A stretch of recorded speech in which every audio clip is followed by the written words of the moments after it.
That's a nice looking wagon, isn't it, guys? The back's got a gouge. I knew it, this new sign. That's what she looks like.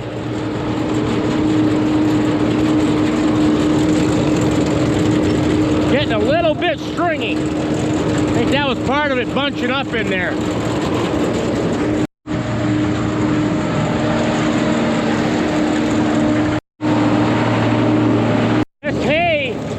Haylage, I should say. I got a lot of guys on Facebook who say, that's not hay, that's haylage. Well, this was cut about 20 hours ago. Not even a full day. I think you'd be a little hard pressed to take this stuff, blow it up in a silo pipe.